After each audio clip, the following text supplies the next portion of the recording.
Welcome, everybody, to today's International Knowledge Exchange. My name is John Watts. I'm the Managing Director of SIM, and I'm incredibly delighted to have the opportunity to introduce what promises to be a fantastic few hours of debate, discussion, and investigation of the latest developments in measurement, currency, metrics, and data. The International Knowledge Exchange is a true collaboration between 5 organizations: IAB Europe, SIM, EACA, EGTA, and the World Federation of Advertisers. And we're really delighted to have all 5 of those organizations here today. And during the opening session, they'll talk a bit about priorities for the year ahead based on their interactions with their members.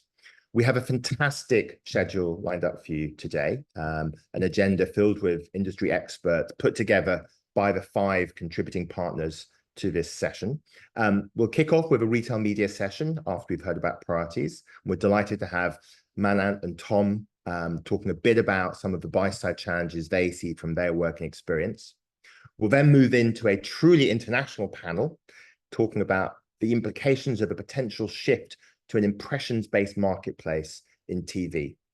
We'll then shift gear quickly and talk about data strategies for a post-cookieless future, or a post-cookie future, I should say, before closing with a session talking about the opportunities presented by artificial intelligence to improve media measurement. We try to run the IK 3 times a week, 3 times a year, I should say, sorry. The goal, very straightforwardly, is to promote international collaboration and dialogue, to share best practices, insights, and expertise, and to debate some of the meatiest problems across TV and digital, the US and Europe, buy side and sell side. So we very much hope that you'll find the following discussion rewarding and interesting. We will be recording the session and we'll make it available to our members after today. It's also, we hope, an opportunity for some interaction. If you have questions for any of the speakers and the panelists, please post them in the chat section. We have a pretty packed schedule, so we may not get onto everything, but we'll do our best to pick up the questions afterwards or at a later session. So let's move into our opening session. And we thought a good way to start would be for each of the 5 trade bodies and organizations represented here today to talk a bit about their perspective on current priorities in the media marketplace. So let's start with SIM's priorities. So for those who don't know, first of all, SIM's mission, our core mission, is very straightforward. We are here to support improvements, best practices, and innovations in what we think of as 3 key related areas. The first is measurement and currency development. Second is data collaboration and enablement. And thirdly is the use and application of new metrics, new ways of understanding the value of media. Twice a year, we go through a strategy setting process with our 100+ US members, buy side, sell side, vendors, platforms, and many others. And from those, we set a set of priorities, which we then focus our work and efforts on. For the second half of this year, we have 3 key priorities we expect to be working on. First of all, we'll be taking steps to strengthen and improve the identity resolution ecosystem, which has rapidly emerged in the last few years as a truly foundational enabler of measurement, currency, and advanced TV and video advertising in the US marketplace. I think many of the learnings from this work will be applicable in other markets, particularly in Europe, although obviously the regulatory environment is extremely different.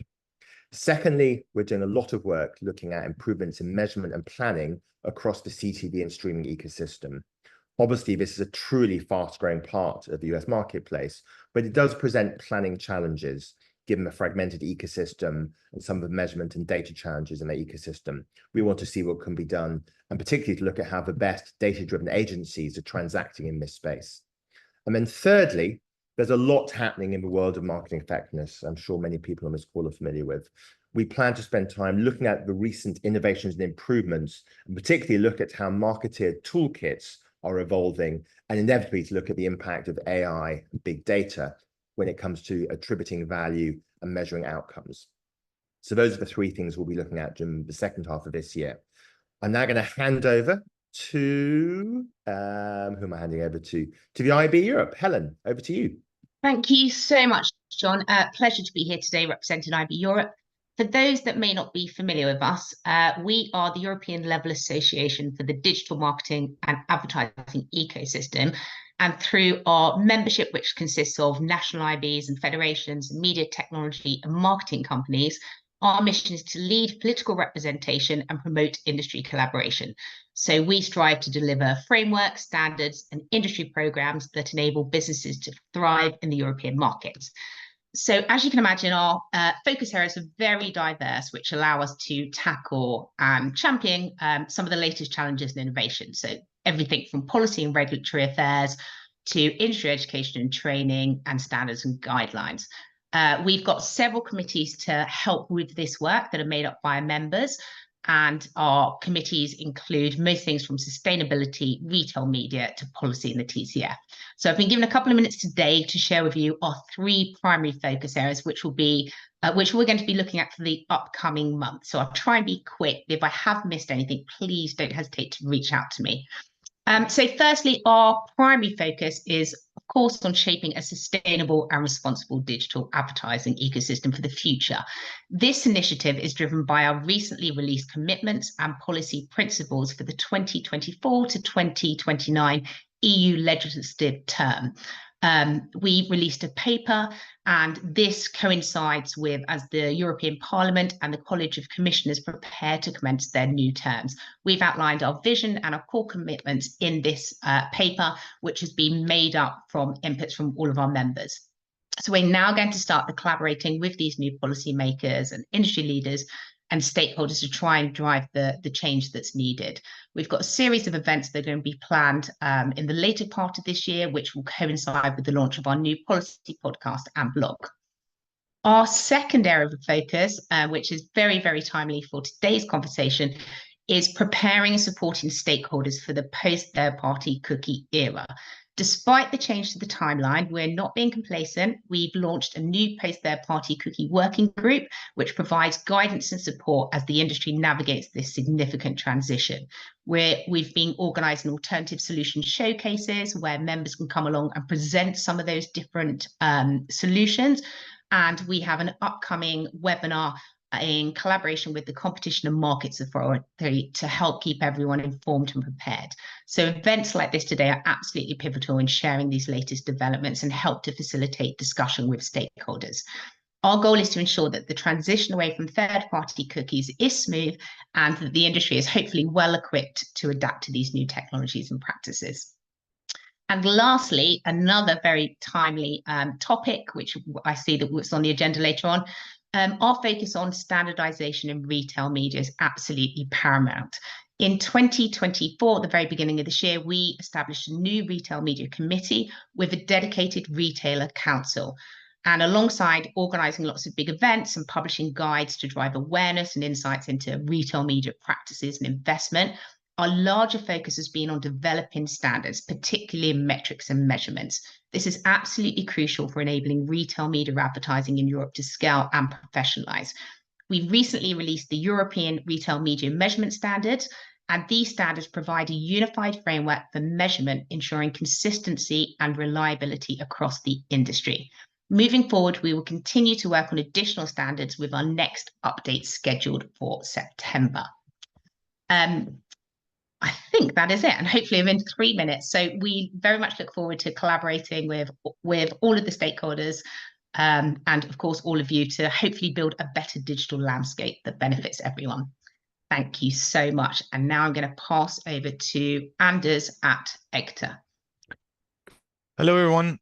My name is Anders. Thank you, Helen. I head EGTA's TV Research Department. And for those of you who do not know EGTA, we are an international trade body representing multi-platform TV and audio sales businesses with more than 180 members in more than 40 markets around the world. So the first key priority that I want to mention is our new industry charter, which we launched just above a month ago. The main objective of this charter is to frame a future-looking narrative of today's TV and audio industries, to lay out our collective ambition and commitments. Concretely, it represents or presents 5 principles that jointly represent a roadmap that we believe will be key to the success of our media.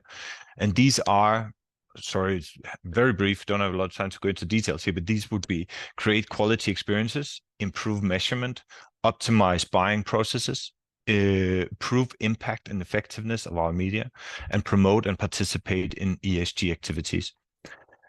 So this has been adopted by all our members and supported by some global industry bodies as well. So it represents a joint vision of the industry. Currently, this charter is just a launchpad, and we intend to build on this with practical examples and initiatives in the coming months. So, sorry, I can't go much into details about all of this, but I invite everyone to have a look at our charter on our website. Another project that's taking quite a lot of our time, and I want to raise here, is the upcoming European Media Freedom Act, the EMFA, which for the first time in a regulatory context introduces basic rules on audience measurement. And these rules include the obligation for providers of proprietary audience measurement systems in the European Union to provide data under certain circumstances, share methodology, and to comply with some very broad principles that we are trying to figure out how we can translate that into something tangible. It was adopted in 2023. It will come into force in 2025. And while audience measurement is not the main issue dealt with in this text, it is the part that we focus on the most, and the one that we see there may be an opportunity to raise the standards for those who currently don't follow any. We're currently in dialogue with industry partners and the EU Commission to discuss what all this might look like in a practical setting. And if anyone have any questions or want to get involved, they're more than feel free to get in touch with us on this. And the last priority is easy. It's business as usual, for us at least. That includes following trends in TV audience measurement, making sure that innovation, new solutions are being introduced and discussed at our industry events between members and industry partners, such as everyone represented here, basically, including participants. And of course, it will be to update our flagship publication, which covers advanced TV and video measurement solutions by the JICs in around 20 markets around the world. All of this is available. If you want to have a look at it, just get in touch with me. And I think that's all the time I have. So I'll hand it over to Laure and Eaka. Thanks for that.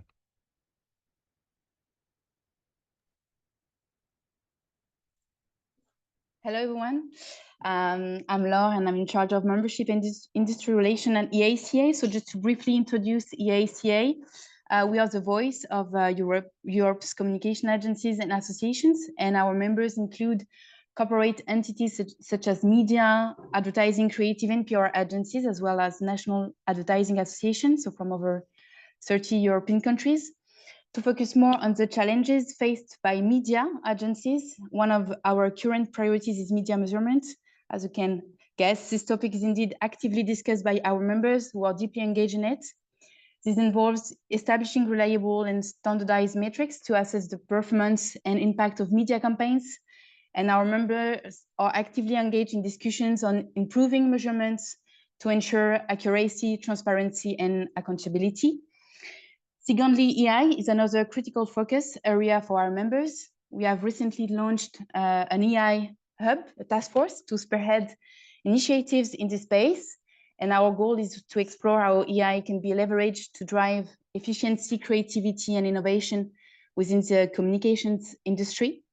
So we aim to position our members at the forefront of tech advancement and ensure they can harness its benefits effectively.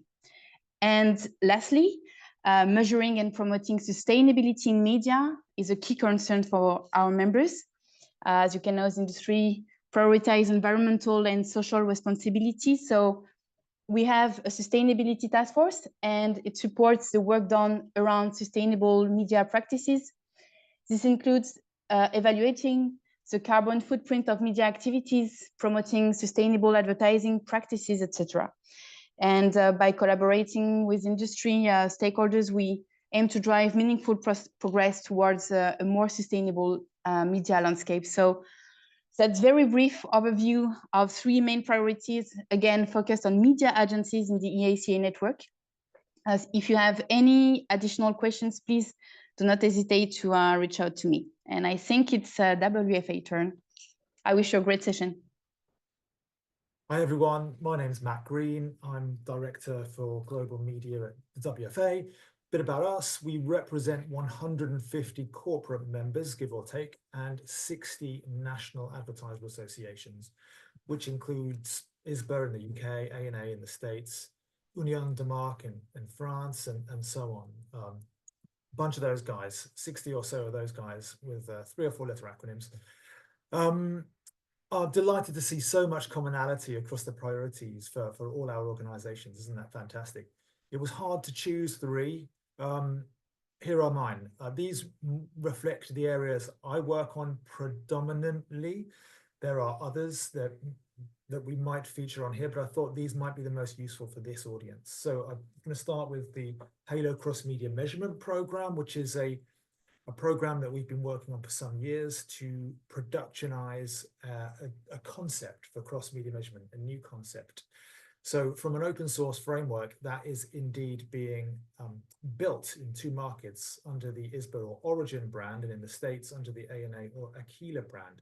These 2 markets are taking that open source framework, productionizing it, and ISBA are just beginning their beta trials of that framework. I think they seek to launch in the new year.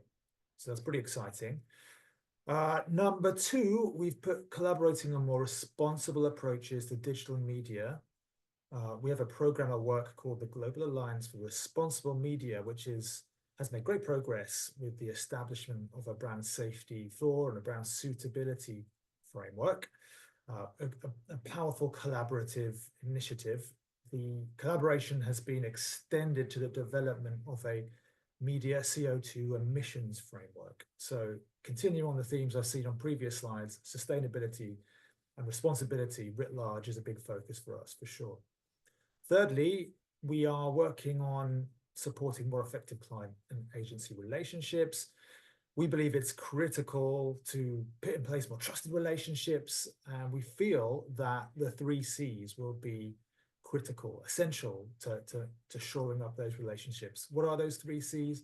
They are code of conduct, compensation, and contract, and we are working on new resources in each of those areas. This was hard to choose these 3, I will say, and there are others we might have chosen, and certainly it resonates with me that I think it was it you, Laura, was it you, Helen? I saw standardization in the retail media space.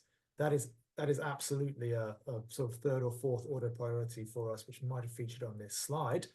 And indeed, I'm happy to see that my colleague Tom Ashby is going to be next on our agenda, talking about just that. Big priority for our members is standardization within retail media. So I'll hand over to Tom, who's going to talk about the progress that we're making towards that end today.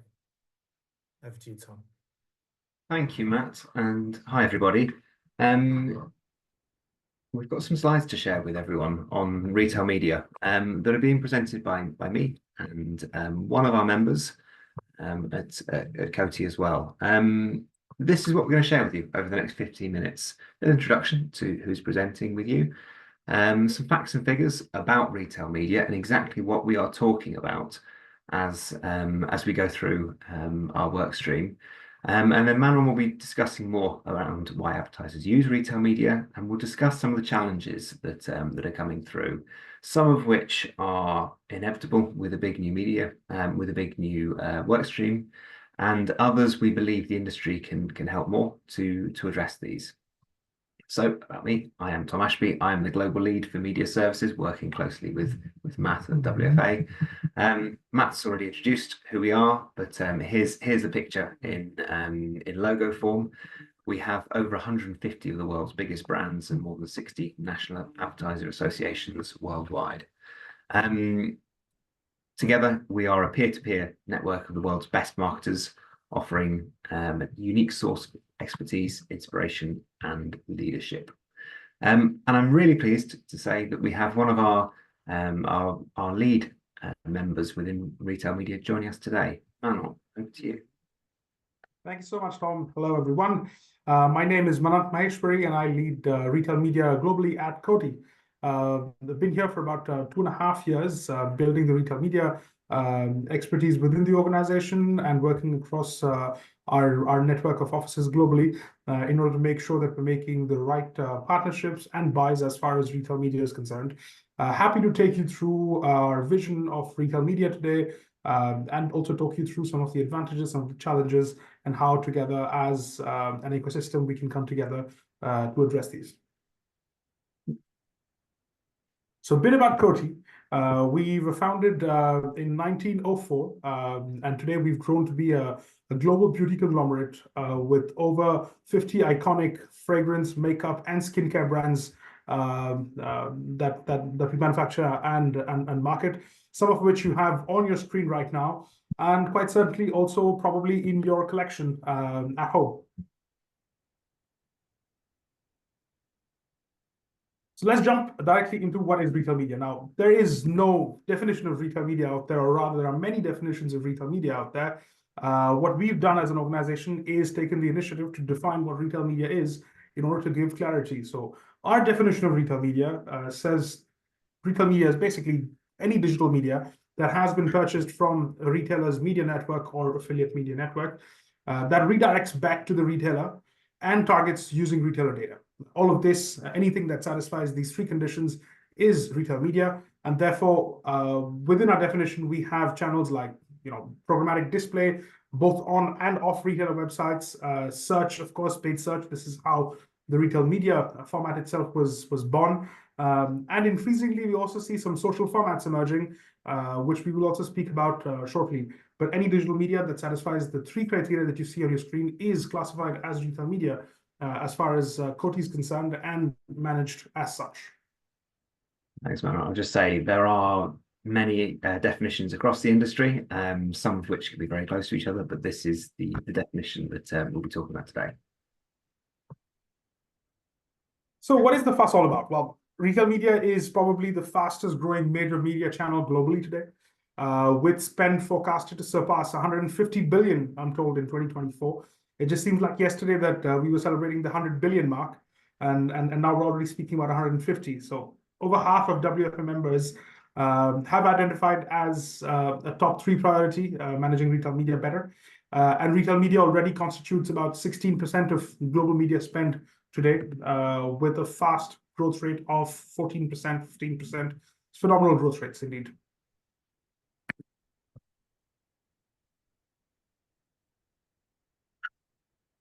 Now, there are many reasons that are driving this exponential growth of retail media, and to be honest, I could go on for the rest of the day, but I will hold myself back and focus on 4 main reasons that I'd love to share with you. I think the first one and the most important one really is the rich shopper data that retailers collect on everyone who browses and purchases products from them, which permits us to engage in precision marketing at scale. This is what retail media really is about, using shopper data to drive precision marketing campaigns at scale.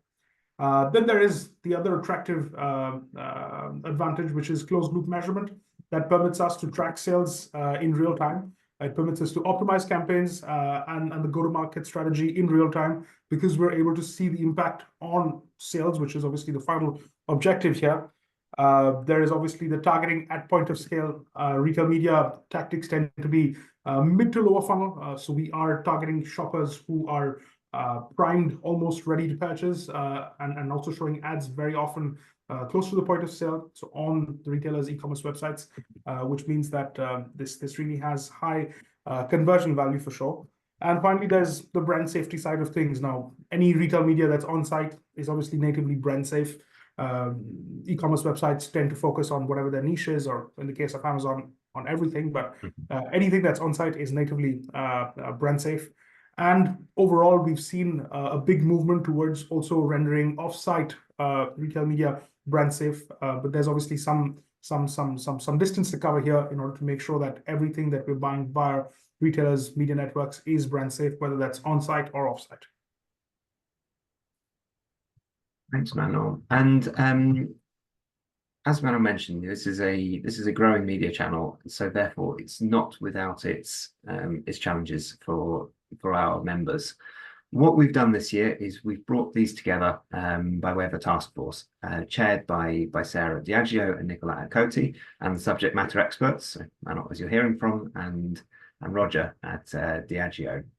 What we've done with this is we've spoken with many of our members to understand the challenges that they find.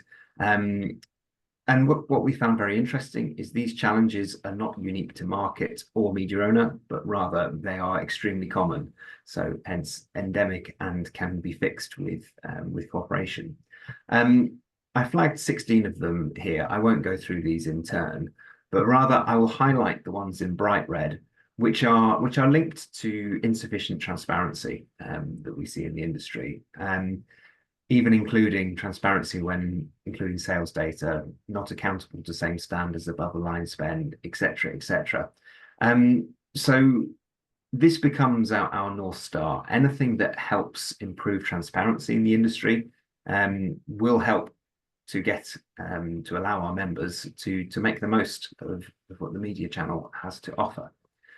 So if we were to boil this down and say, practically, how can the ecosystem help with us? Here are 3 wishes, and it's great that that Helen at the IAB Europe flagged exactly this piece. In fact, we were talking to the IAB just earlier today around the one on the left here about standardization.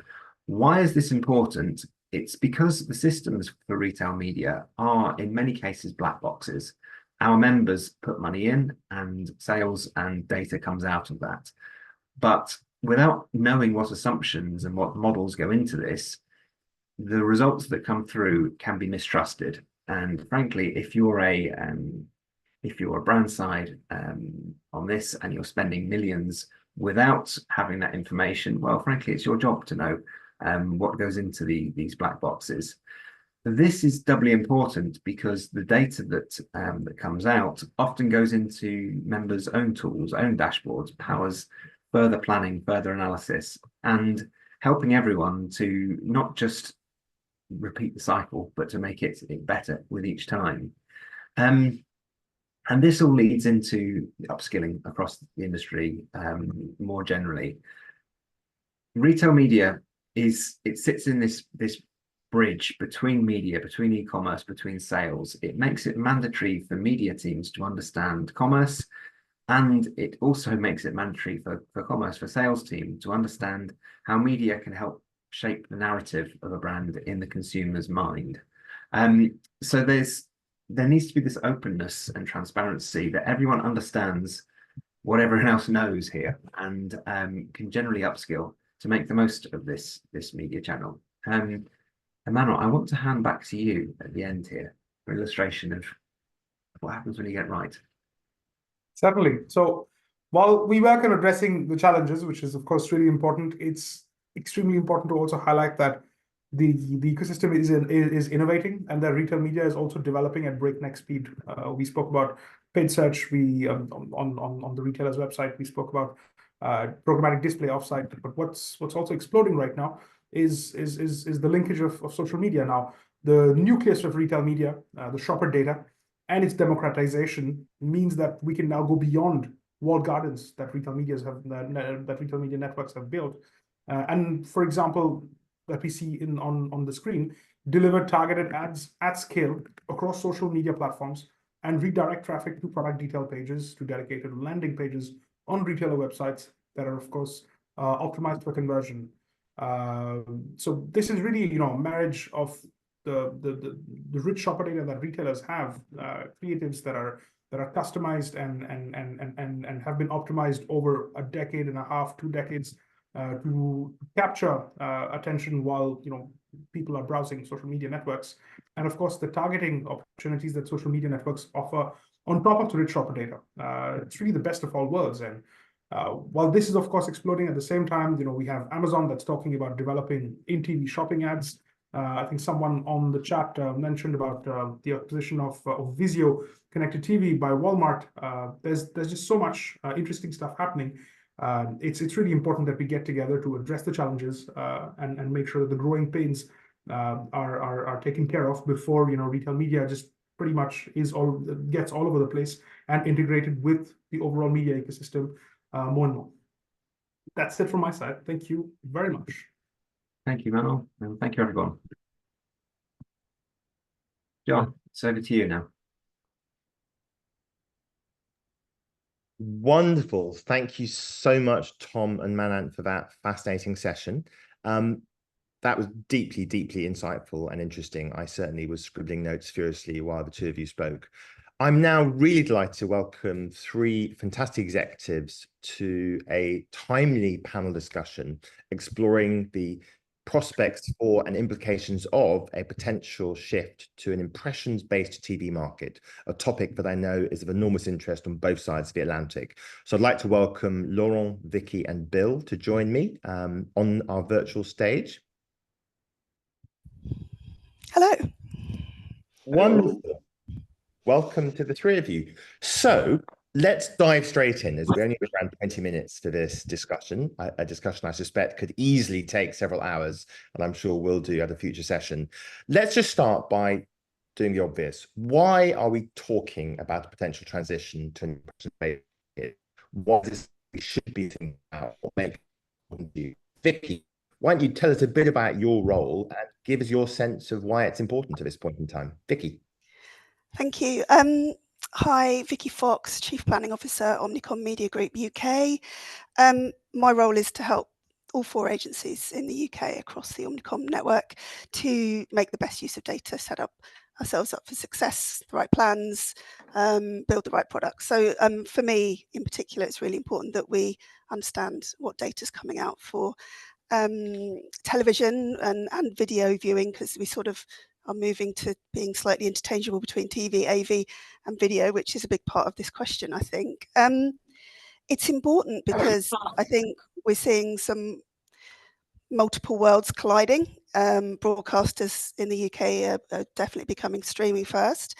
We're seeing streamers becoming ad funded, so some interesting blurring of lines there, and the definitions around what we would call professional content, for example, or influencers as channels themselves across the online video platforms. So I think that's why it's important right now, is because we're at this juncture where everything is colliding, and it's sort of the planner's job to help make sense of that for our clients. And your sense, briefly, is that a shift in impressions, if that is where we're heading, would be a genuinely seismic shift from a buy-side point of view? Yeah, I mean, we've seen it incrementally in the UK. Broadcasters obviously already sell their BVOD inventory on an impression basis. Personally, I don't see the linear measurement moving anytime soon, because there is a big difference between an impression and a view. We don't want to get too technical here, but I think right now we are in the midpoint of understanding both those worlds, and we're in the middle of it. Wonderful. Thank you so much, Vicky. Let's jump right along and bring on Laurent. Laurent, are you with us? Yes. In fact, all the point is about what is an impression, because if it is 2-second impression, it is not possible to move to that in TV, because our standards are from far more precise. It includes completion both for the impression and the reach, which is not the situation, as you may know, in the cross-media MRC standards, which is an issue because this standard is included completion to calculate the impression or the GRPs, but not to calculate reach. What means that a 2-second impression is going to increase your reach. So that's why in France we have launched some think tanks with the trade bodies, the clients one, Union des Marques, the agency one, in order to try to agree upon a contact definition. Because if you agree on what is the contact definition, this is not an issue anymore to know if it is GRP or impression, because you are speaking of the same things. So we did 6 meetings.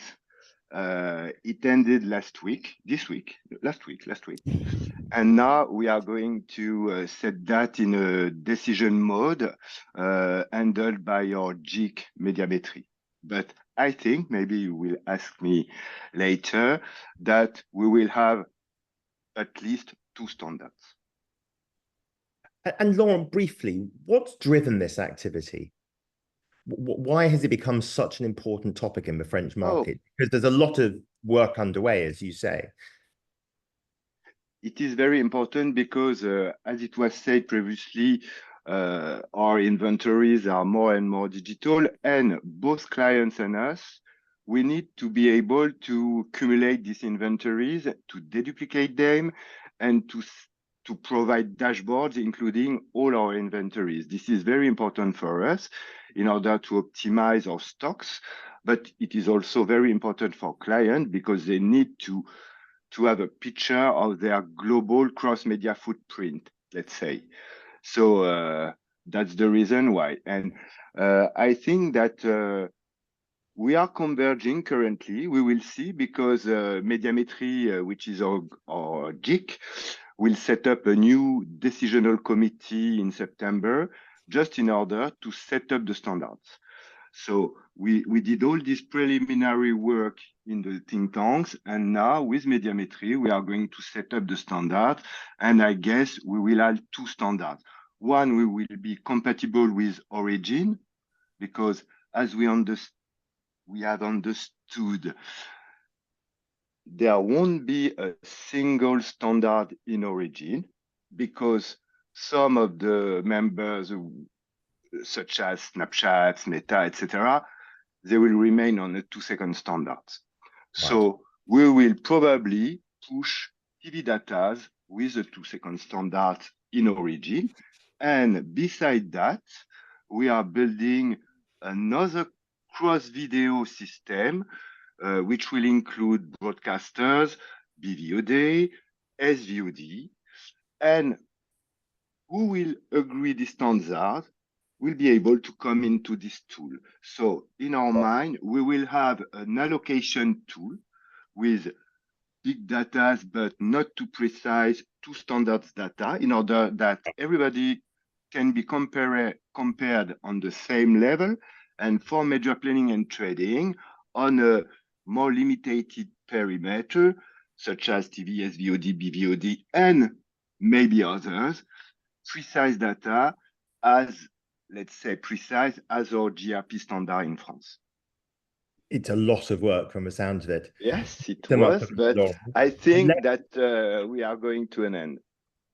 Well, fingers crossed. We'll dive into more of the detail in a moment, but I now want to bring in our third panelist, Bill. Welcome, Bill. Tell us a bit about your role at Charter, and then give us your sense of why there is this debate now happening, not just in Europe, of course, but also in the US, about the prospect and implications of a shift to a more impressions-driven marketplace. Yep, sure. Thanks for having me. I'm Bill Sheehan. I'm a Group Vice President of Ad Products at Spectrum Reach, and we are the ad sales unit of Charter Communications. So in the US, we are a connectivity company. We provide internet service, TV, mobile to 30 million households in 41 states. So very sizable distribution. So as part of my job, it's to tie together the disparate platforms that we're operating with today. We have to, we're selling TV, streaming TV, and digital products, and it's messy behind the curtain, right? So we need to build capabilities that make buying and selling easier. And we've done that with some tools that we've make available to our sellers that make it easy to buy across platforms using different currencies. And we've built a reporting capability that's accessible internally and externally. We put it in front of our clients, completely transparent, that show them the results of their campaign running against each platform and in aggregate, measuring reach and frequency across the board. So that's the scope, and why now it's media is fragmented. We all know that, and advertisers want to understand, did they reach every household that they're trying to reach? Is their media effective? Traditionally the ratings points have become a less effective measure. Impressions are it's more transparent. You get more accurate targeting of your audience. You get better attribution on the back end, better reporting. It's just, in our belief, it's a better way of doing business, and we're committed to it. And you mentioned that transition from a market driven by GRPs to market driven by impressions. Mm-hmm. You mentioned some of the advantages. Do you see it as a pretty fundamental change for the industry? Oh yes, yes, for sure. And in our current state today, we have to remember the customer, right? The customer is the client, their choice, and it's their choice how they want to transact with us. And so we have to support multiple currencies.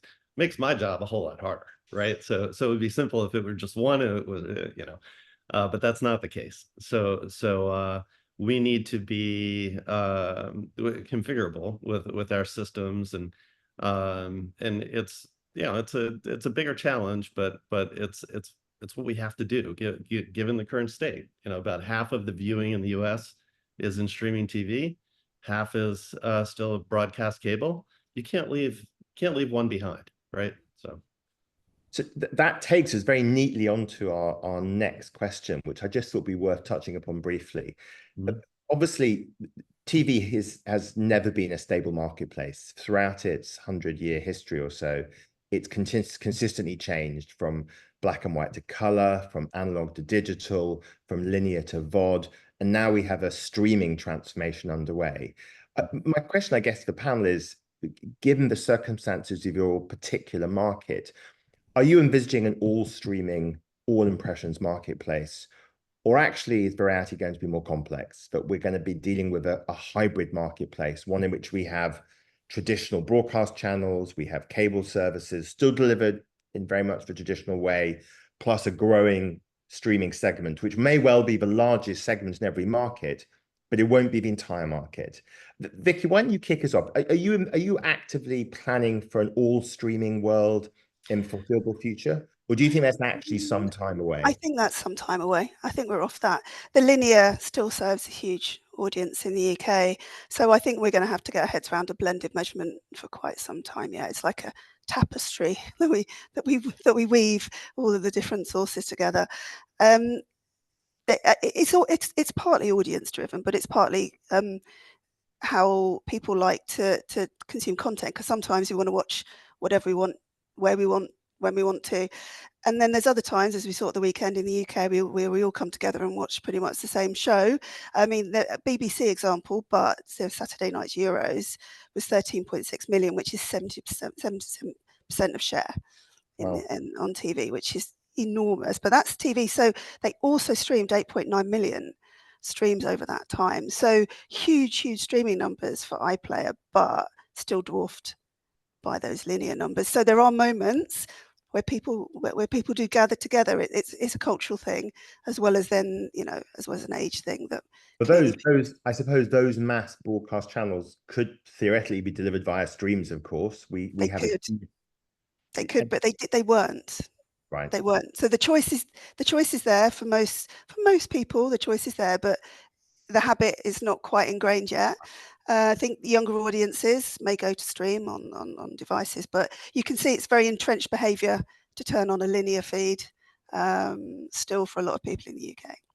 Okay. Laurent, give us your sense of the French market. Do you see the French market transitioning to an all streaming, all IP market in the foreseeable future? Obviously, France is unusual because it has one of the largest IPTV penetrations in Europe. But do you see a future in which everything is streamed or IP delivered and broadcast is just turned off? No, I don't think so, because as Vicky mentioned, but I think the situation is even stronger in France for broadcast. Today, the broadcast reach doesn't decrease. The duration is decreasing, but not the reach. So currently, if you want to make a strong campaign reaching 80% of people in 2 weeks, you can't do that without broadcast. You can't. It's just impossible. Okay. So that's why I think that we will remain with a strong, let's say, a strong broadcast asset for at least 5 years. Right. I don't know after. And we reinforce our streaming assets just in order to complement on younger targets, because it is a reality that younger targets, they are on streaming rather than on broadcast. So, and there is the buying side also. The buying side, just to remember your last question, they want GRPs. You can't keep GRPs from them unless you have a strike. So Right. I think that what we are going to do is to provide them with GRPs without streaming assets, just in order to cumulate them with the broadcast. And on the other hand, the one who would like only streaming or who would like that we express our broadcast in impression, it's not an issue. Okay. But so again, I think we have two hybrid markets. But Bill, give us a quick sense of the US marketplace. Are you envisaging a hybrid future for foreseeable future? Yes, absolutely. So the scale in linear TV is still massive, and as streaming TV is growing, it's an important piece of the puzzle. But you know, we have to manage how to piece this together, because the client, it's just TV, right? So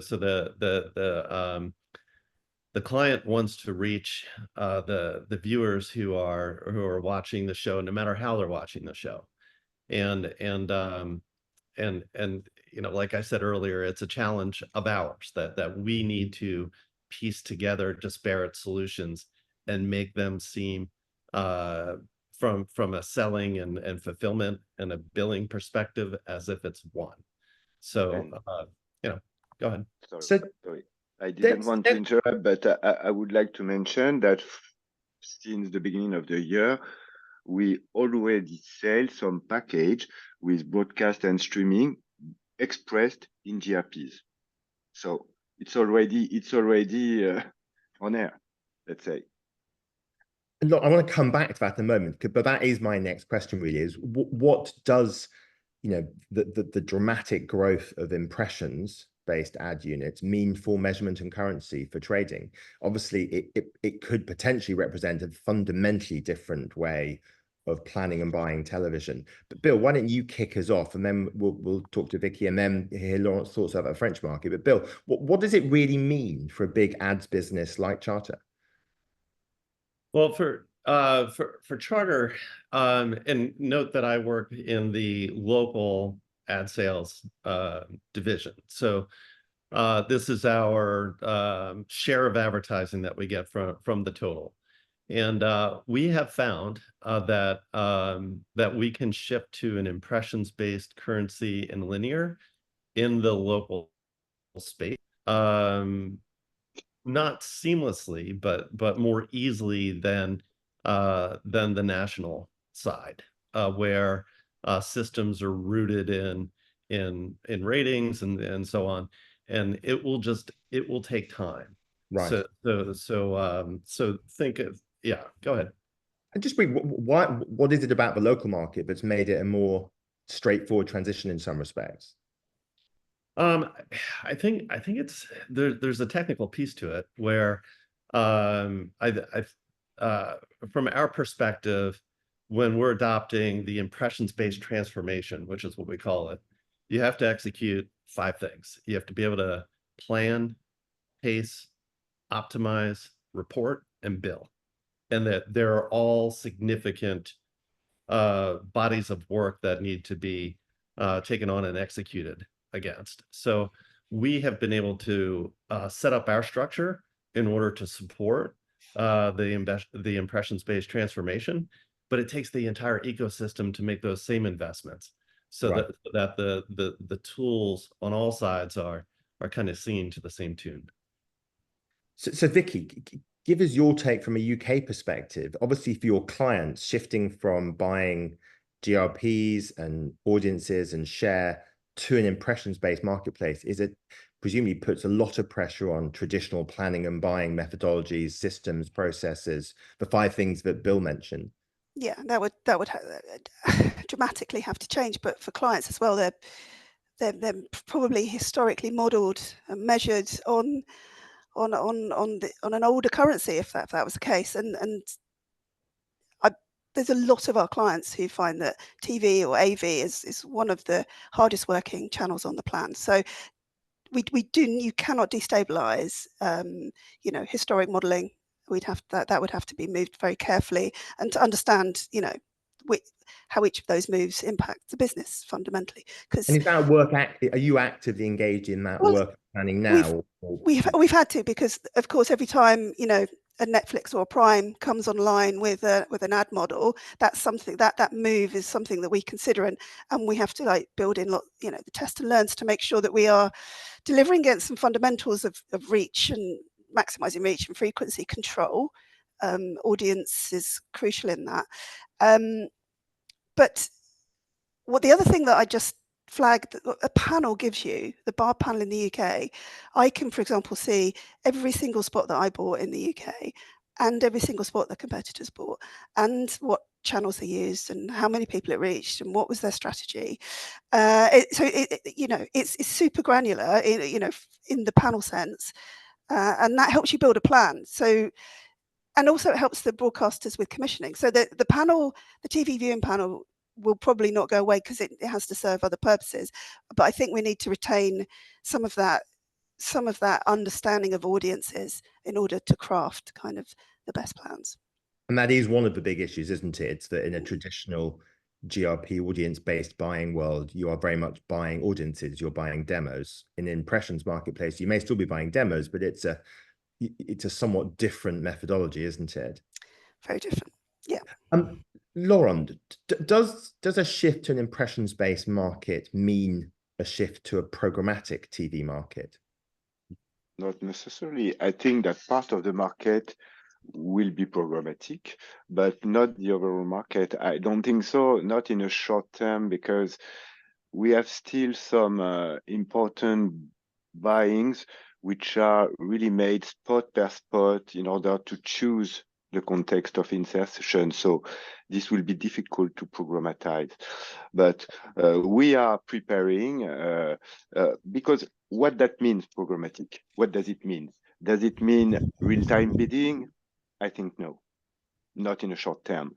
Does it mean automation? Yes, it does, and we already do that. We already are doing that, and we will do more and more, because we will launch in 2 years, let's say, a new platform with let's say a dynamic pricing, which will adjust it depending on supply and demand. So we are already inside this programmatic mood.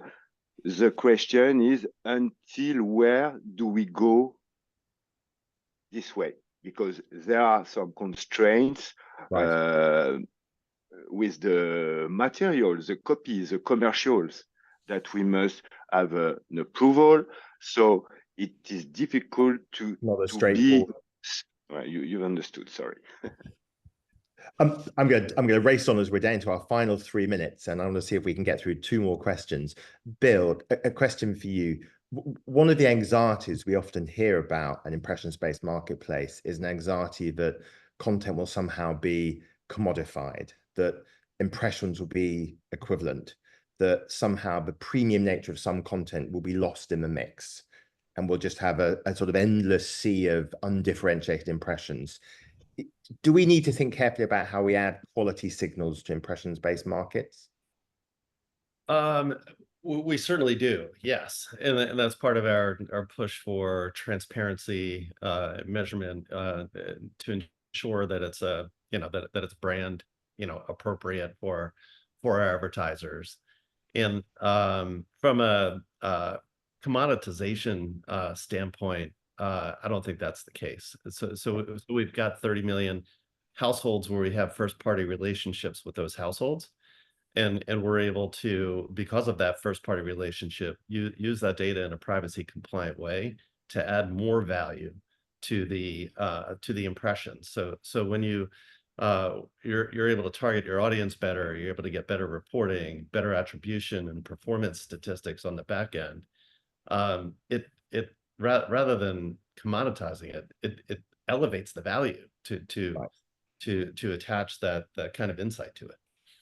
So we have a minute left, and we have one big final question. So I'm going to ask if you can try and answer it with a single sentence, which may be a bit of a stretch, but let's see how we do.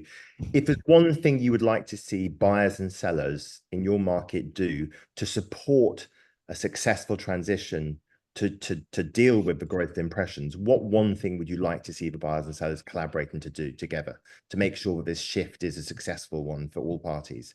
Vicky, do you want to kick us off? I think we've got to be open to the possibilities and, like I said, a blended landscape. There is no one measurement that will suit everyone and suit all brands. So I think we need to, be open sourced and be open to different types of measurement, and the skill will be bringing those together. So it'll be a multi-currency future. Laurent, in France, what more work do you think the buyers sellers need to do? I quite agree with Vicky, but there is one thing which is really necessary, is that the standards are clear.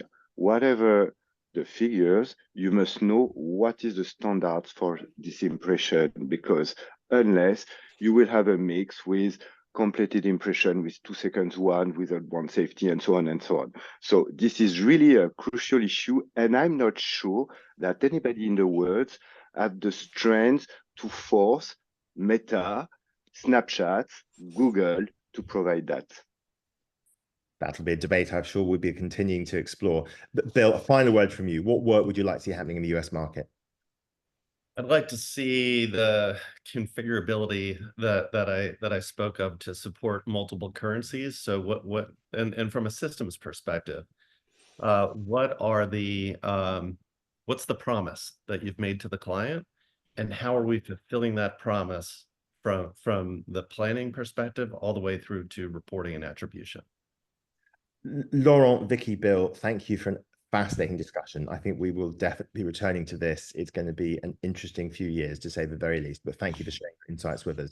I'm now super delighted to hand over to my friend and often partner in crime, Pete Danks from Magnite, to lead us into a discussion about data strategies in a cookieless future. Pete, over to you. Thank you very much, John. I'm actually going to hit my timer to make sure I'm going to keep to the clock. That was an amazing session, not my area of expertise, and that's the whole point of this, right to learn, and I've just learned a ton. So thanks everyone for that. My name is Pete Danks. I'm a VP at Magnite.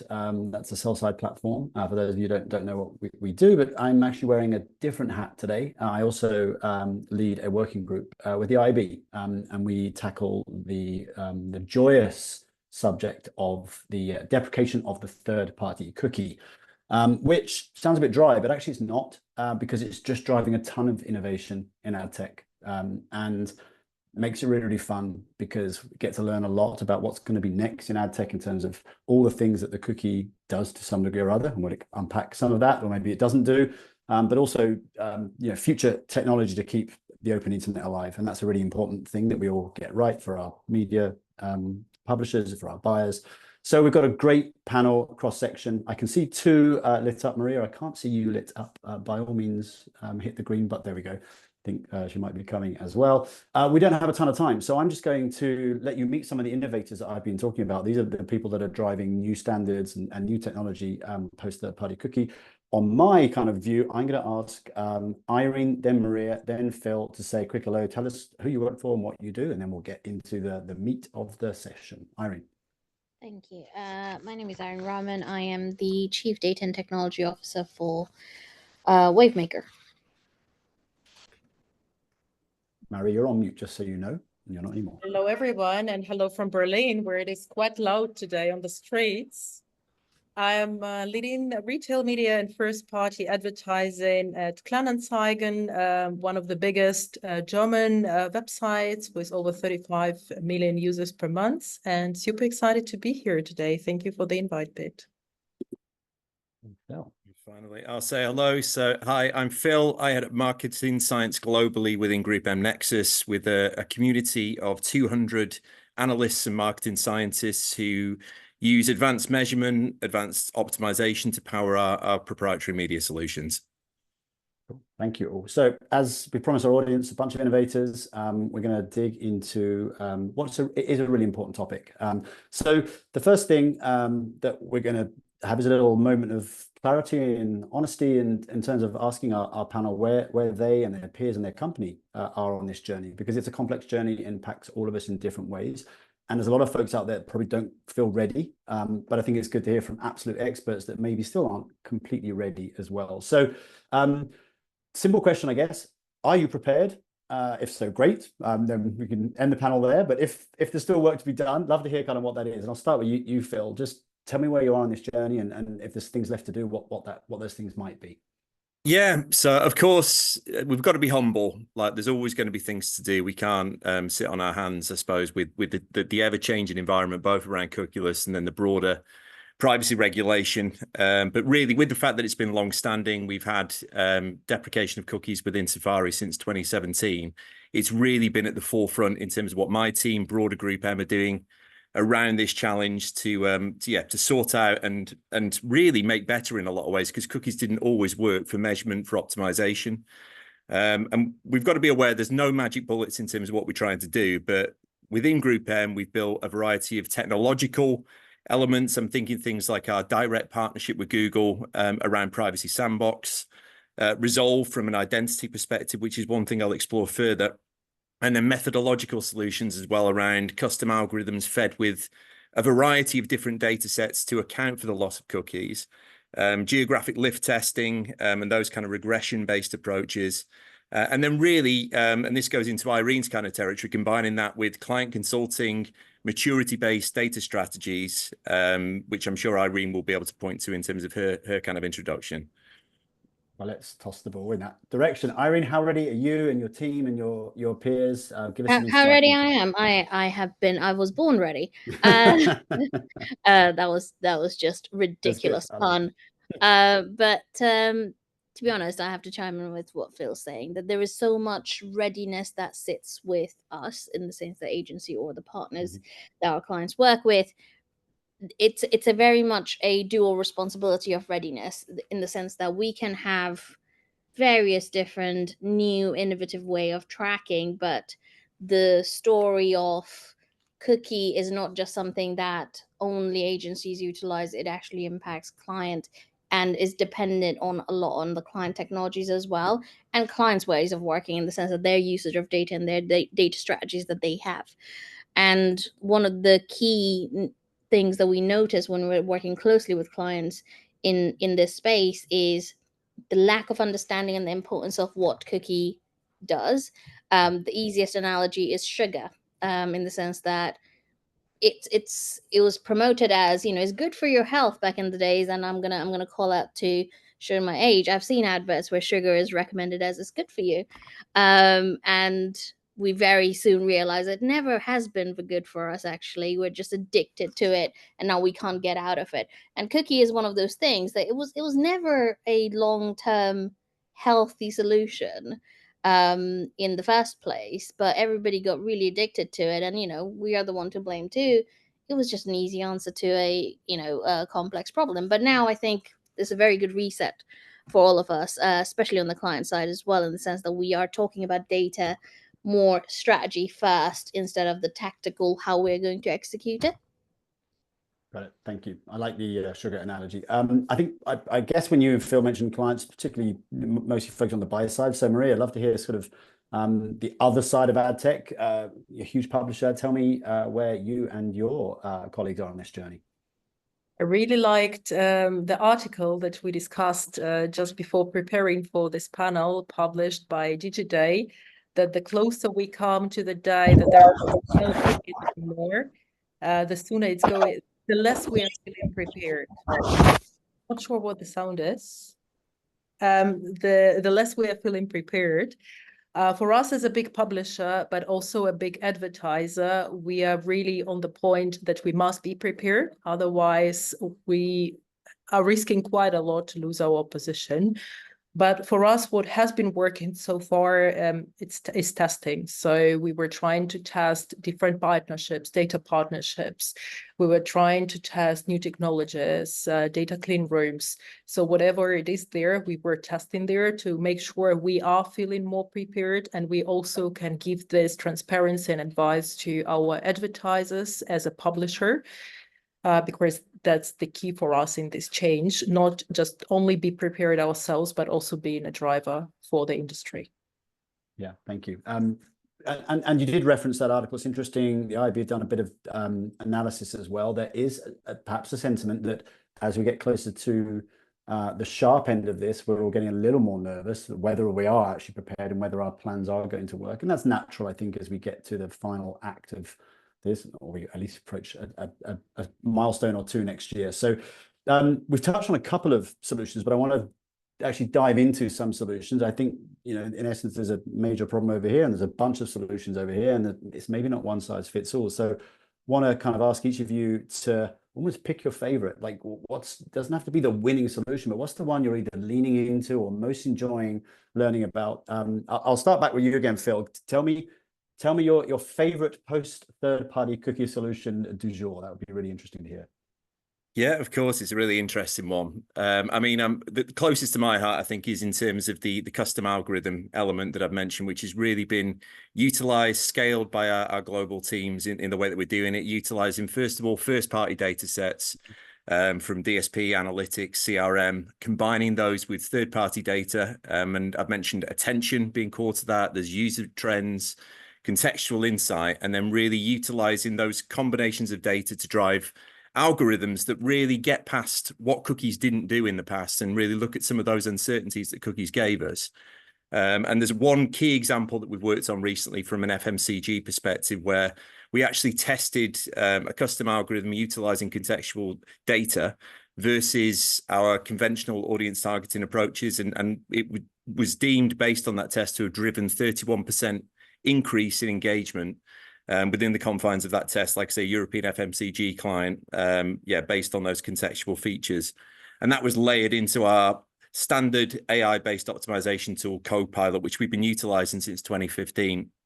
And just one step further from that is how we look at it against outcomes, because that's one area that I think cookies were always very limited in, is actually measuring the impact of performance from cookie-based data through to an actual client outcome. And what we're doing now more effectively through using these kind of algorithmic approaches is correlating the performance of this, like, for example, with an attention-based study that we did for an automotive client. We correlated that through into actual test drive performance, as opposed to just media metrics, which can be fluffy, obviously not always meaningful to a client. So really exciting from that kind of outcome perspective, I think, tied to the custom algorithm approaches. Nice. And I think we'll talk a bit about managing expectations and outcomes again a bit more, but I mean, it's nice that you're picking examples that work, because if this stuff doesn't work, then it's all theory. I'm going to go sort of around slightly the opposite way. Maria, what's the best solution in terms of the publisher side right now? So what we are looking for is what I mentioned, and also partially in my first answer, data clean rooms. I think right now it's not really scalable. It's not really enough automated. It's a lot of manual work. It's one-time solution. But my personal bet and interest to see how it is going to scale.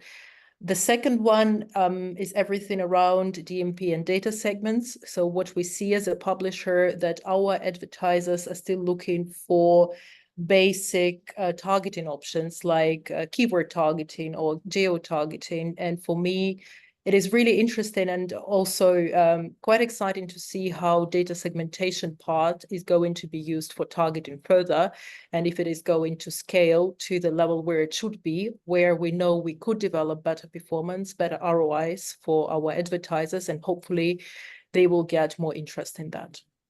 That's fascinating. I think the inherent friction between the smarter you get and then the more scale challenge, right, as you get smaller segments or more niche and more refined, and I mean, that's a fun journey that we all have to try and solve for. Irene, same question. Sort of pick a solve that you think's got legs or that you're particularly interested in right now. Well, I am interested in a hybrid version of both Phil and Maria's answer, in the sense that the solution starts from even earlier. Start off with a very strong data strategy, in the sense that your data collection strategy needs to match with your data combination. So start from how you're going to track, then go with where you're going to actually process that data, so your CDP or whatever the tool and technology, and the third piece of how you're going to actually apply said information into it, through what channels or what type of campaigns you're going to go into, because that all dictates what level of data precision you need and what sort of data needs to be collected. Because one of the bad practices we got into let's get all the data. I remember big data is going to be big, so everything needs to be collected. And that's why cookie was so useful, because you don't really need to specify. You can just literally place various different types of cookies to collect whatever the hell information you need. Whereas these days, I think we are more efficient in, how, especially within agency, we're becoming more and more smart on what data is required to do what. So we don't really need to invest so much time in buying into unnecessary weight of data, as we like to call it. So my answer is a robust data strategy, a connected data strategy, which is not in silos, that reflects what the business outcome we want to achieve. Yeah, that's good. Well, I'm going to stay with you, if I may, Irene. Then we as practitioners, whatever side of the ad tech fence, and I think we've all got a duty and a role to kind of help people understand this stuff a bit more. Keen to hear your thoughts on how and where we might need to change expectations from our clients, whoever they may be. So that's sort of, advertisers on your side. But what are you doing, or what do you feel has to happen soon to kind of change what their expectations are? So not everything is going to be the same next year, right? And how are you handling that kind of message? So I think there is a big part of communicating to all our clients. I'm trying to avoid the word educating, because that implies that somehow there is knowledge missing. That's not true. I think we're overflowing with information.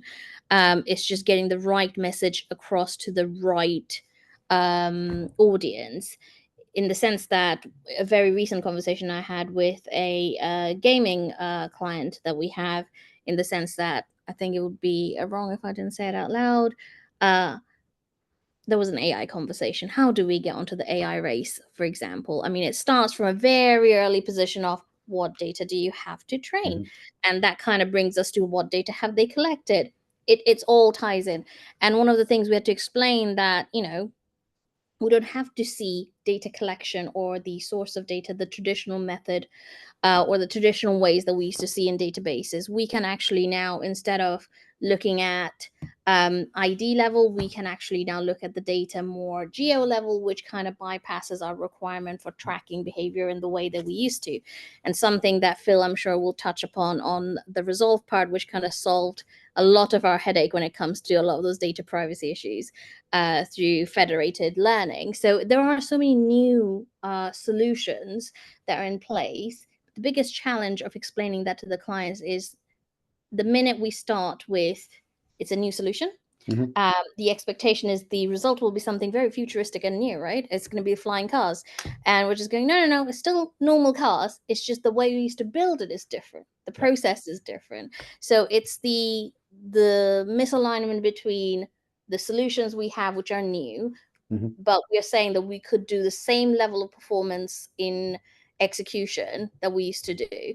And that's when I think the confusion starts happening. So a lot of information we're actually doing right now with our clients and explaining to them that how the old way of targeting through cookies is not just the only way. There are these new ways. You still get the same result. Yeah, new journey. And Phil, I love your views on that as well. You're part of this new journey, managing expectations. What's shifting and how are you having that conversation? So it's really clear what we need to do in terms of making an opportunity as opposed to a problem, really. I mean, there's a lot of opportunity, I think, and Irene's pointed to some of that from a kind of targeting perspective, thinking about geo-based approaches rather than individual-based approaches, where you can layer in different demographic data sets at that geographic level to actually give something that's more effective than those cookie-based ID approaches that existed in the past. So that's one side of it. And then also, I mean, from a measurement perspective, I mean, multi-touch attribution for many years had a lot of problems in terms of really attributing credit to upper funnel in particular, despite the best efforts of a lot of tech companies out there. And now what we've got is a return really to almost more regressive approaches in terms of market mix modeling, econometrics, in terms of geographic lift tests, and using those as a combination in order to really assess the value of media that just does it in a much more effective way. And with the kind of advances in AI and machine learning, there's even more granular ways that these approaches can work, particularly from a market mix modeling perspective. So like I say, we've got a real big opportunity there from a measurement perspective to do things better. But still very complex, it sounds. So there's, I mean, I know we were perhaps avoid that word education, but there's certainly, we will have a role to play to get as much information out to our peers and colleagues as possible. Believe it or not, we're nearly at time. It's just astonishing. So we're going to wrap, and I'm going to start with you, Maria. But what I'd just like to ask everyone to perhaps come away now from the big strategic thinking, and let's just get down into one tactical thing that our listeners can do or have a think about this week. So if you can finish with, what is one thing that we should or could be getting on with almost immediately whilst we still figure out the big complex stuff? Maria. So what I would give as a tip to figure out is testing. Test every solution that appears on the market, see how it works for you while it's not late and you can still maintain your dependence on the cookies. I would recommend to test the cookieless solutions that are appearing on the market. Testing, loud and clear. Phil? Yeah, so I would say think about data partnerships and think about how they could be utilized to leverage more with less data. And that fits with the principles of Resolve, the identity mechanism we've got, which uses first party and partner data to really develop user cohorts that expand reach while being privacy compliant. And that's through a clean room environment. So I think that data partnerships point is really crucial in this world of less real granular first-party data. Thank you. So testing, data partnerships. Irene, you get the last word on third-party cookies. If I could say one last thing, it would be stay open to new solutions instead of holding on to the legacy models that we have in our head. It's actually a really hard ask because we have been living in this legacy mode of cookie being the answer to a lot of things for a long time. So the ask is actually a behavioral change of a fundamental level. So we totally understand, and we as partners are in the industry to help all our clients and all our partners to actually make that leap. So yeah, it's a brave new world. That's me quoting Star Trek. But act accordingly. No, I love it. So testing, partnerships, and be open. I mean, I think that sounds great. My watch is buzzing, and we've absolutely finished on the second, which is great. Thank you all very, very much. I'm handing the baton back to John, I believe. So I'll do just that and say thank you once again. Thank you.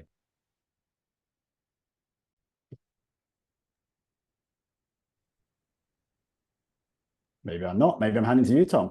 No, John is coming in. There we are. No, John, it's all yours. We're going to bring Tom in, but I can do that. I'm now super delighted to welcome Tom Weiss, who is a friend and great collaborator who we've been working with at SIM for some time. We will shortly be publishing a fantastic paper that I commend to the industry that Tom has written, looking at this very topic, opportunities to leverage AI to support media measurement. And we're delighted that Tom has agreed to give us a quick summary of some of the headlines from that paper, which will be released, hopefully, in the not distant future. Ball in my court, Tom, ball in my court. Tom, over to you. Thank you very much, John.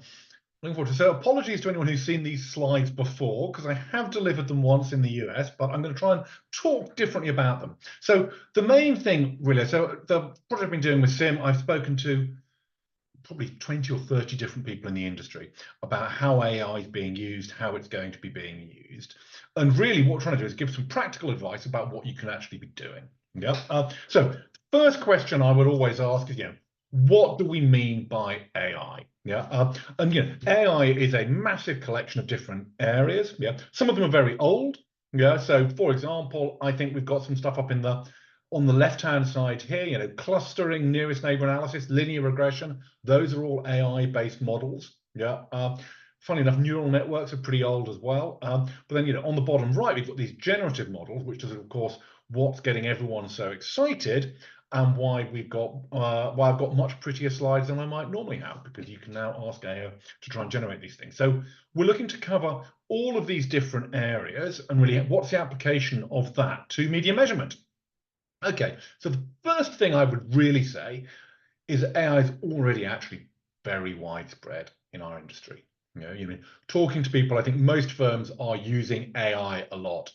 So I think machine vision. If you think about what we do in terms of automatic content recognition, so things like companies like Visio, Samba, Gracenote, etc. I mean, that's just machine vision straight up. Yeah, people detection, so the kind of stuff that's done by T-Vision.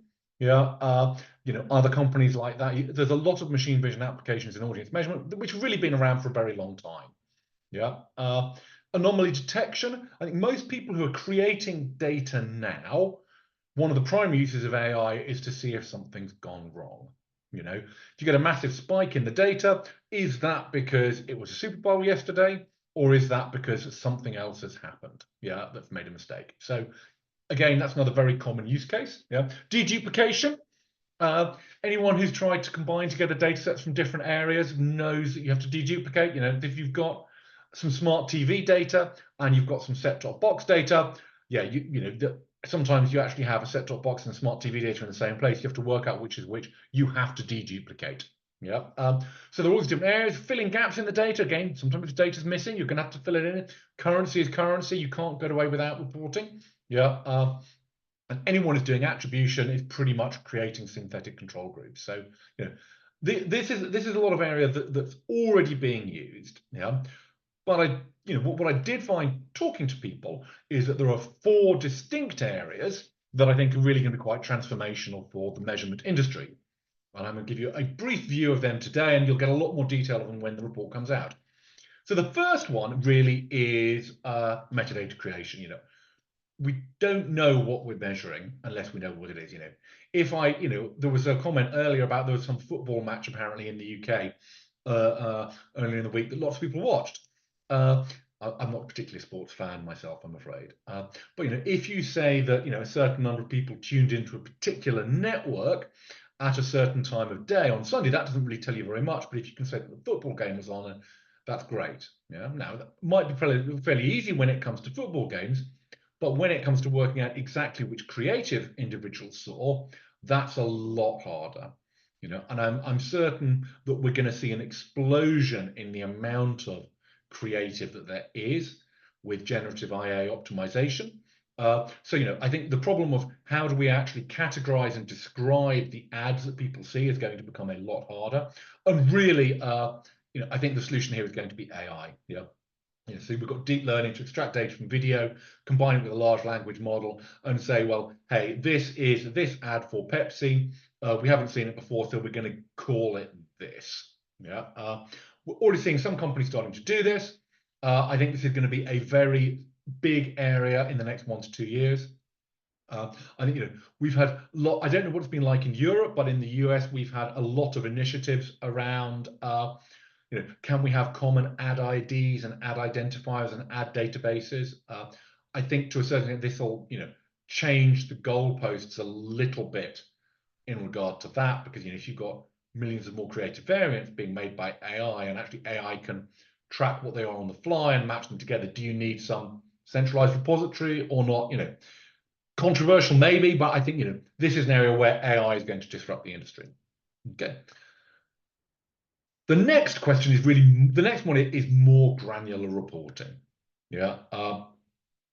So at the moment, we all rely on what's called respondent level weights to make national estimates, which basically means that if we're going to be talking about how many,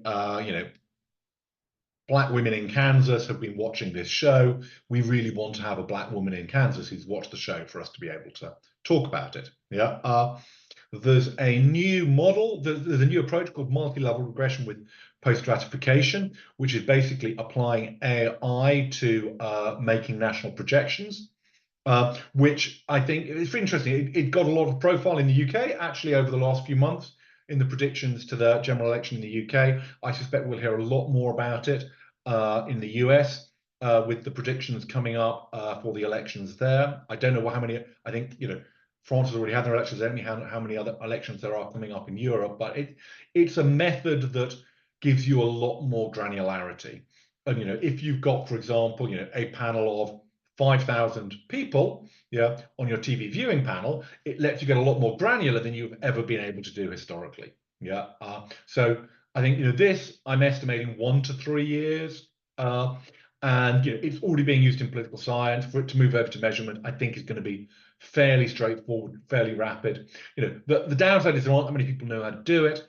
There's a great guy in Nashville at Vanderbilt called Jim Bisbee, who he's one of the people I've worked with on this, and he's great. So I think this is going to be a good example of where AI is going to be able to make existing measurement systems significantly better. The next one, I guess, is automated report writing. So this is one of the poster children for what AI is meant to be able to do. Yeah, they're meant to be able to take data sets and come up with insights from them. I mean, I've been spending a lot of time in another project trying to work out how to get this working. And at the moment, with a lot of help and assistance, the best you can get, I think, is you can get a junior analyst level report. Yeah. So as you'd expect with a junior analyst with a few years experience, quite often they got the wrong end of the stick. Yeah. Sometimes they misinterpret things. Yeah. But the fact that a machine can do the job of a junior analyst is something it couldn't do a few years ago. So there's definitely something there. And where I think it's very, very promising is report customization. Yeah. So if you think about it now, if you've had a big sports event on your TV network over the weekend, at the moment you'd probably put together a big PowerPoint deck about how great it was, and you'd send that out to all of your advertisers. Yeah. What you should be able to do with that is you should be able to make sure that that is individually tailored to each of your advertisers. So I think the idea of you getting an LLM to take a generic report and then customize that for each individual, that's probably going to be starting a lot faster. Yeah, but I think it is going to take, it still requires human review. So, it's not going to be that all of the analysts are out of a job anytime soon, but it's, we're going to be learning how to integrate it into our workflows, probably in much of the same way we've integrated tools like spell checkers and Tableau into our workflows. Then the final one is synthetic sample. Yeah, so this is a really interesting one. So if you talk to people in the US, there isn't really much of a history of synthetic sample. If you talk to people in Europe, there is a history of synthetic sample because it was something that came up a lot when GDPR first came into force. And people were very worried about, you can't do anything without someone's consent. Okay, if we haven't got someone's consent, can we make a lookalike synthetic sample? And there were a whole bunch of companies that came up in this area. Yeah, but none of it particularly worked that well. Yeah. So what I think is really interesting about synthetic sample here is, first of all, this is an area that people have been investing a lot of money into. Yeah. And you can do interesting tests where you can ask, you can simulate running a survey. So for example, if I was to run a survey that I got AIs to answer about preferences for sunglasses, I'd be blown away by how much AIs know about the sunglasses market, but that's because I know absolutely nothing about the sunglasses market. And if I asked it to do the same thing about a market that I was an expert or even proficient in the field in, then they start to fail. Yeah.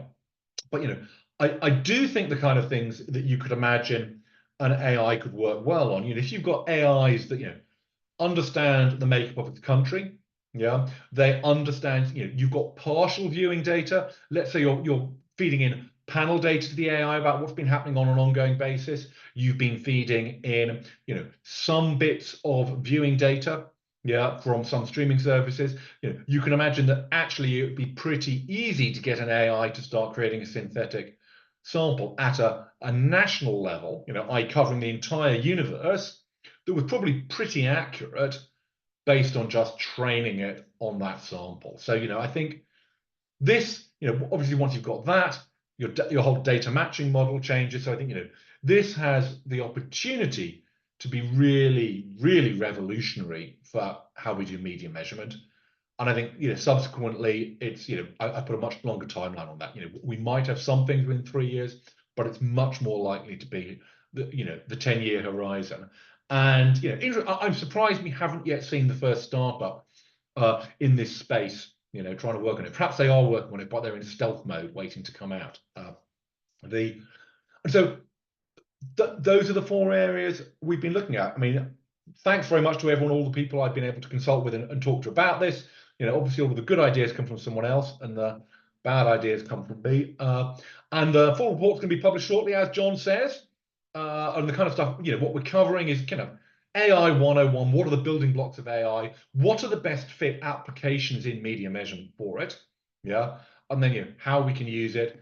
And then we're also going to cover who the major AI vendors are and, a lot of the challenges for adoption. And, without giving too much away, the major AI vendors, it's the people you would guess. The problem really is, which is the best models change too quickly. The pace of change is very, very hard to keep up with. Yeah. And the challenges of adoption are dealing with that, building trust in whether we actually believe what the AI is telling us. And there are also, significant, privacy and ethical concerns that I think, we all need to get comfortable with before we can start to actually build this into our workflow. And there you go. Have we caught up on time?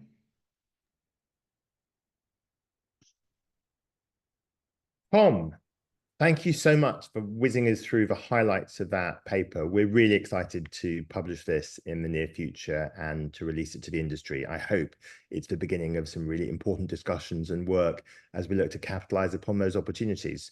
That brings today's IKE International Knowledge Exchange meeting to a close. I wanted to say an enormous thank you, most of all to our speakers and panelists for sharing some of their experiences, expertise, and insights, and in particular to our partner organizations. This is very much a five-way collaboration between SIM, IAB Europe, EACA, EGTA, and the WFA, and we couldn't be more excited to partner with these four fantastic organizations, hopefully deliver something meaningful and some sensible dialogue and collaboration in the marketplace.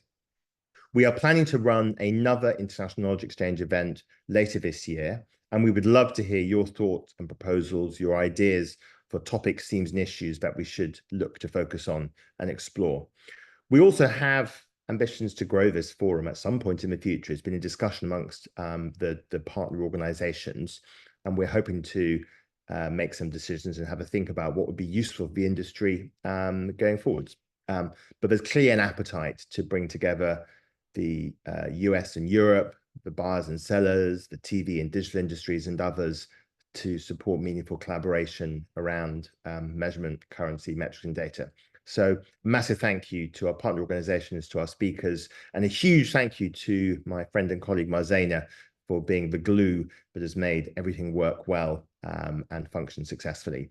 We'll be publishing the videos shortly to our member organizations. We hope you found this session useful. Have a great week, everybody. We'll look forward to seeing you at the next International Knowledge Exchange later this year.